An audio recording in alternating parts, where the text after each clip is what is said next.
how do you communicate with the seller is by speaking less. Because when you speak a lot, that means you're excited and you really want to get the deal done, right? So I rarely speak much when I talk to the sellers. Hey guys, it's George Uno with another edition of First and Worst. Now, today we're going to do something way different. So, we've talked to other people who are wholesaling houses, we've talked to some multifamily and bigger syndicators, but today we're going to be talking about dirt. And my guest today knows a little bit about dirt. I mean, he's been flipping dirt with crazy success. Unfortunately, the worst deal is going to be hard to go by with him because he's never lost money on a deal. So my guest today is Ray Zhang. Ray, how are you? Hi, George. It's good to be here, and hopefully I can help some people about, knowing about land. Yeah, you are becoming the land guy pretty quickly, and I know you've studied with Joe McCall and guys like that.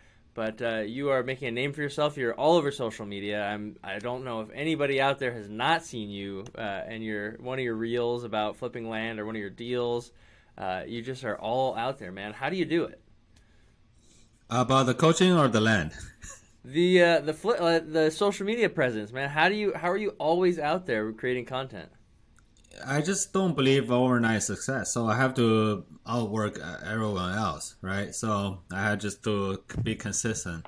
Like Warren Buffett like to say, everyone wants to get rich, but nobody wants to get rich slowly, right? So I'm the guy who want to get slowly. So. Yeah, you are definitely a patient man and very hardworking. So Ray, you're from China. Tell us about coming to America. What was that like for you? It was 11 years ago. So tell us, where did you land? What was the culture shock like, and how did you get by? Yeah, so it's kind of awkward to say this, but it's kind of laughable when you think about it. So when I first came here, I kind of want to try to sell something. I became homeless right away, but when I try to sell something, people say I'm good, right? So when they say I'm good, I thought they mean I'm good as a person. I didn't know they mean I don't want to buy this, right? So when they say I'm good, I said, okay, I know you're good, but this product can actually make you better. Here's how. So, and I just keep talking, and some people thought I was weird because I twist their meaning for their answers, but I just didn't know. So, there's a lot of funny things going on, and it was hard. But after about a year, I kind of get into the culture and get to know people, how they do things. And one thing I find out about America is that they don't like people to touch them a lot, right? So in China, we like to touch people. And they thought I was gay, but I was not. I just like to touch people, right? So, so a little bit of a language barrier, a little bit of a touching barrier as well. It sounds like. But Ray, you landed in Hawaii, is that right? That's where I'm from, and I saw your phone number. I was like, hey, I haven't seen an 808 number in a long time. Yeah, that's the best place to go homeless. I don't understand why do you have to go homeless in New York, right? So just save some money, move to Hawaii, and become homeless there. It's better. Oh, a lot of people have done that. There's a pretty big problem there with that now. But you're right. So you're living in Hawaii. You're at first salvaging things, fixing things, flipping items. Then you move into flipping furniture, right? Flipping cars, and just kind of taking these steps. But even with the language barrier and stuff, I noticed your persistence was really key. Do you find that that plays a big role in your success now in the land business? Absolutely. Persistently is totally key. I had a story always remind me.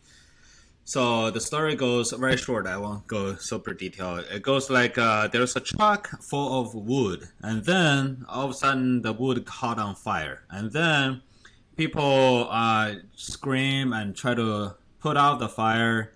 And some people know that water can put out fire. That's what they know, right? But they haven't experienced this before, so they got a teaspoon and start to pour water on the fire. And then the water too small for the fire still keep going, and then they were like, okay, the water thing doesn't work. I might have to try something else. So they run away, right?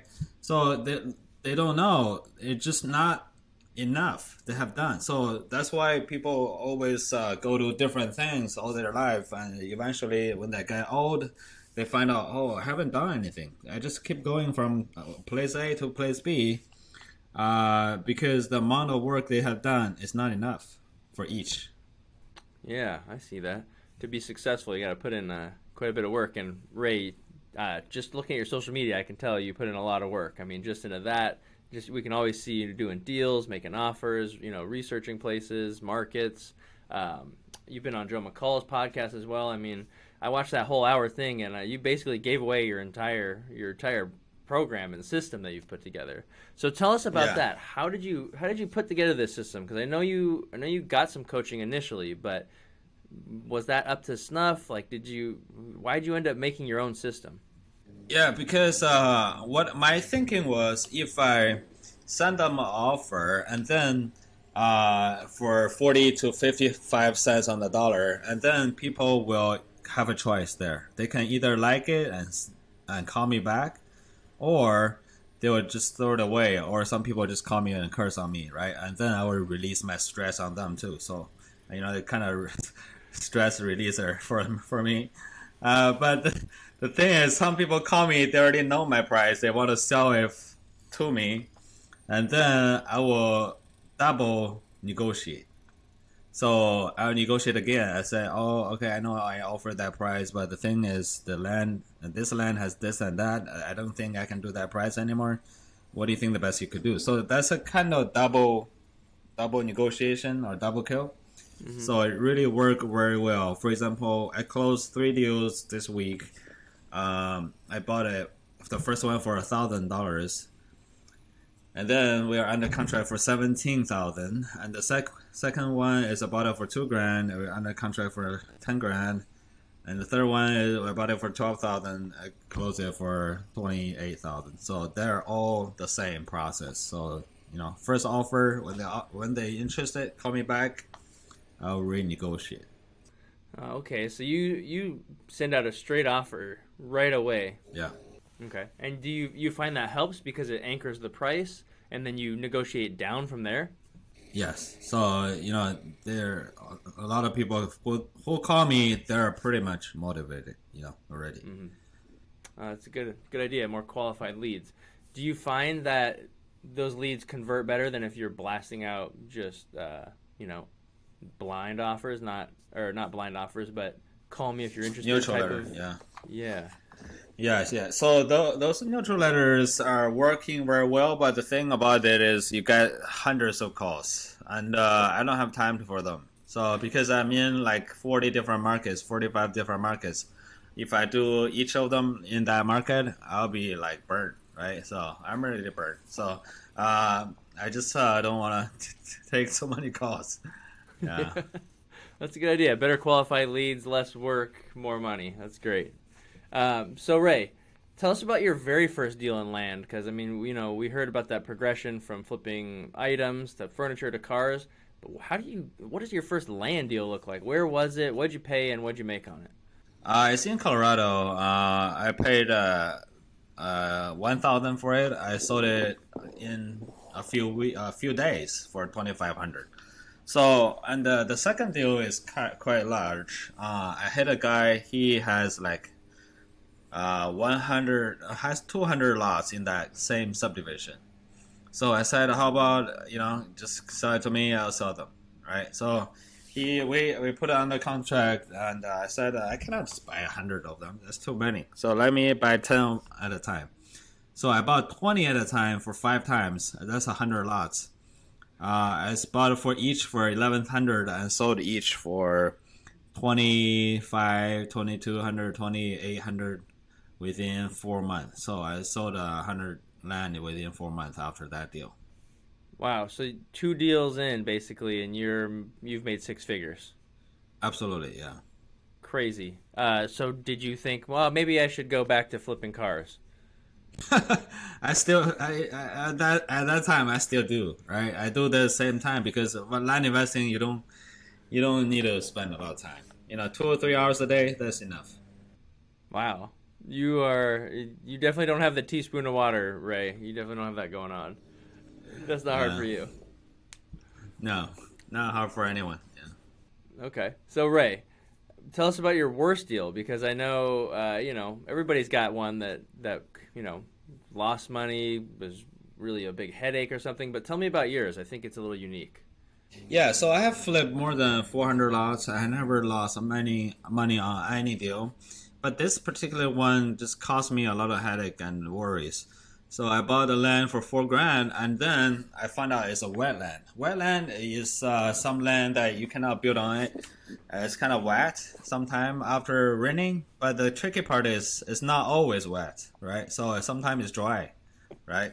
So how do you tell? So I didn't know I have to check website before. So that's one of the things I teach my student. You have to check that very first thing, see if there's a wetland. So it was a wetland. I bought it for 4 grand, and then I was very happy because everything nearby was sold for 25,000, 26,000. I was like, let me try that too, right? I posted for 22,000, and then I got it under contract right away, and the first buyer canceled the contract the second day, and he said that's a wetland. All right, I said okay, you can still swim there, shoot ducks, right? Why don't you buy it? But he didn't want to buy it at all, so he canceled the contract. There comes a second buyer, right? Second buyer canceled again, all right, and it goes on and off for like 4 times, and 4 different buyers came and canceled the contract. I was like a little bit discouraged. I was like, there must be some buyers still buy wetland. So I was praying, right? Praying very hard and fasting, you name it, kneel on the floor, right? Praying. And then I said, give me the fifth buyer. Fifth buyer came, and I prayed he didn't find out anything. I don't know if he found out anything or not, but he bought it for 14,000. I don't know. Maybe he was kind of thirsty, right? He needed wetland. I don't know, but he bought it on the fifth try. So I earned money, but at the same time I made a mistake. So right now I don't really pay that much for wetland. Jeez, that's crazy. So kind of you got it under contract at a great price, in the end, but you were looking at a much bigger spread at first. Yeah, definitely. And when I buy land, I don't flip the contract. I just buy them. Mm-hmm. You close and then sell it again. Do you find that that's more risky than wholesaling land, or do you find it's just easier and your buyers are happier that way? Hey, this is George. If you're enjoying the show, please leave us a comment or drop us a like. It really helps us out in getting this show out to more people to learn more about real estate. And I can do that without running a bunch of really annoying ads, which nobody wants to hear. Just me, right? You just want to hear my beautiful voice. So please drop us a comment, leave us a like. Really appreciate it. Thanks so much. Yeah, much easier. You can get retail price as well, and also you don't need to worry about it when you sell because I posted with the realtor. The realtor worry about the selling, so I just go to the next deal. Oh, interesting. Okay, so maybe that guy, did he want to just do ducks or go swimming there? Did you ever figure that out? No, I think maybe he was thirsty. I don't know. So Ray, what's Yeah. that website that you go to? Can we get a link to that? Should we post a link to that? Yeah, definitely. I will send it to you. Guys, we'll get that posted up for you. So Ray, your worst deal doesn't even sound like that bad of a deal. You made like 10 grand on it. That I would take that any day. What's something that you see in the market now that's making you really is land going to be, is it still going to continue to grow and to be really profitable for you, or are you seeing that things are slowing down maybe with the economy and the way it is? So when I do business, I look at 2 things. The first one is, will that business make me a good sleep, right? I don't want to just go trading and then I look at my phone all the time about the price, right? So that's the first thing when I look for business. Second thing is, I want to look for a business that I earn money when I sell, and I can also earn money when I don't sell. So land fits exactly that, because if you sell a land, that's instant cash for a profit. If you don't sell, you can keep it as appreciation, and I have a lot of land I hold right now for appreciation. So right now, of course, that's we're going to a stage of winter, right? 23, 24, maybe 25. This 3 years will be a little bit hard for a lot of people because you see the big company laying off people. Also, we have inflation, or everything goes up. Ray Dalio said we are in the stage of stagnation, right? I cannot figure out that term is, but that's what it is. Inflation plus economic weakness. So what do? You want to be on the investor side versus on the consumer side, because on the consumer side you're doomed, and you whatever you buy, higher price, and you don't even have a job anymore, right? So you go to the stage of panic and you don't know what to do. But in the investor side, you're happy, right? Because everything is on sale. You see all those people panic. You tell them, hey, how about you sell your land for 20% off or 20% of the value, right? So and they will give it to you. They will sell it to you. So you just have to choose the right side, and you don't have to spend a lot of money to be on the right side. That's a lot of people think I need to be an investor now. That's cost a lot of money, right? No, you need to find the deals, and then the money will follow you. So someone who's out there who doesn't have any cash to buy land, what kind of sources would you recommend they use? They can use a majority of the deal, the method. I tell people you don't have a money problem. You have a ability to identify the deal problem. Right. So if you know that's a deal, let's say the land worth 100,000, you bought it for like 20 grand under contract, you can sell that contract all day long, right? So the ability to identify that's the deal is the problem. So you tell your students to just wholesale deals as well. You can just wholesale land if that fits your model right now. Yeah, absolutely. And another thing is, if you don't have money, that's only one thing. That's the excuse, because we are in America, right? What better country you can? Just go to China. You cannot even flip land, right? And nobody will put their stuff on the street in China. In America, they do. So if you don't have money, no problem. Drive around, pick up those stuff, and sell them, right? So they're on Craigslist. There's even a section called free. So you go there and check out what people give out, and then you can sell the stuff there. Or the worst case, just drive Uber, right? So if you don't have money, that's only excuse. That sounds kind of that sounds kind of harsh to some people, but we were just at a mastermind, Ray, and you and a lot of people like you, I just really absorbed that from you guys. It was like, that's just an excuse. I'm gonna go do this. I'm gonna get dirt. I'm gonna get my hands dirty and go figure this out to figure this out to figure this out. And guys, don't be putting on that teaspoon of water on that fire. I mean, like Ray said, you got to be taking a lot of action. You got to be consistent, persistent. And I mean, that's how Ray went from living in his car to 6 figures on his second land deal, and now he's at hundreds of deals in. So it might sound a little harsh, guys, but Ray's been there. Even if you're sleeping in your car listening to this on your phone right now, there's still a path for you. So don't give up. Don't let those excuses stop you. That's such a good point, Ray. Thank you for that. So Ray, what do you got going on now? What's exciting you? You've got your coaching program. Tell us about that. Yeah, so I do one-on-one coaching, but for now I'm trying to change the system so that I don't have to teach so much. I was exhausted, right? And but the thing is, I try to bring the message to people because there are so many markets to do land, and land is kind of in the young age still. It's like houses in 10 years ago. So right now, if you do houses, that's a little bit harder than 10 years ago, right? So we are in a very good stage in the land flipping. And plus, you can do this nationwide with flipping land. With houses, you can, but it's a little bit harder. Just right now I do coaching for people. Mm-hmm. And Ray, so you're operating, you said 40, 45 markets? Yes. How do you handle the local side of things? I mean, you said you use realtors to sell. Is that pretty much all you need with land investing? Yes, absolutely, and it's all depends on what you buy when on the front end, because you want to make sure you buy it super cheap, and then when you sell it, your land will be the cheapest for sale, and then you know if there's ever a sold, there will be you, right? So very easy, buy it cheap and sell it cheap. Yeah, I like that about you too. You don't get too greedy on trying to get the most out of it. You just put it at a really good price, where you're still making a really good profit, but you move it and you get that land flowing, right? Yeah, absolutely. Yes, So cash flow. cash flow, yeah.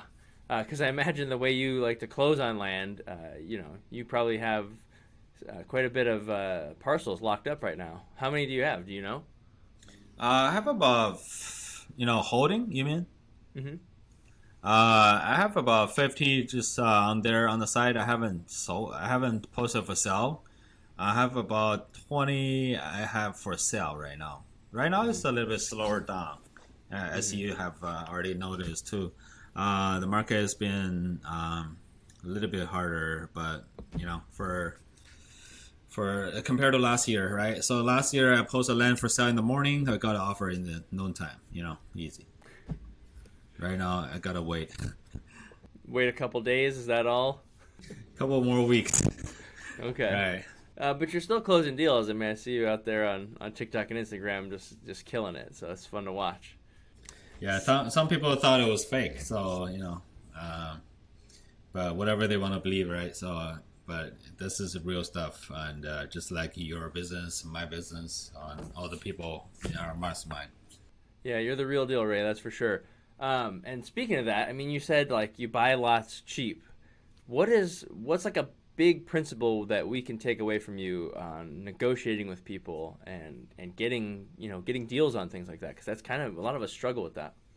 Yeah. So I think you know a lot about it for sure, and look at the book in your back, right? So never split the difference, right there. It's a highly suggest book. I like to read that book too. But the main thing I want to stress is when you buy something, or maybe dating for that matter, don't try to show how excited you are, right? So when you go to look at things, I remember the first car I bought, it was a Dodge Charger, and I went there. I didn't go crazy. My partner go crazy. I went there with him, and he was like running around the car like a kid. And he was like, "Look at that! Look at this! Look at that!" I was like, "Don't look! If you show things like that, the seller will not lower any price for you, right? So when you buy anything, buy land, buy houses, just give them a serious face, right? And always shake your head and try to pretend you don't need the land or the house. Try to give them a sign that you can have the deal, or you don't have to. Right. So if you show you're super excited, and for me, I do a lot of calls. We rarely go see the land. I sold more than 400 of them. I only saw one of them. So I never go see the land. But how do you communicate with the seller is by speaking less. Because when you speak a lot, that means you're excited and you really want to get the deal done, right? So I rarely speak much when I talk to the sellers, because I just want to show the seller, I don't need your land. And some people say, "Ray, why do you want my land?" Normally people will say, "Oh, I want your land because your land is in the prime neighborhood. This is a good market, and I hope for to invest there." If you say something like that, you're pushing, right? And then the way I say it, I'll be like, I really don't need to buy the land. Or I say, I don't know if I like it or not. I just send the mailers to the entire county, entire neighborhood. Everyone got my letter. And let me ask you this. What do you think the best you can do? Right? Just give them a feeling that, your land is not that special. Because some people think, okay, you only mail it to me. I got to have my prime price on here, right? Ray, you are a genius, man. You have hacked the whole American language barrier. You have just completely figured out everything behind the scenes.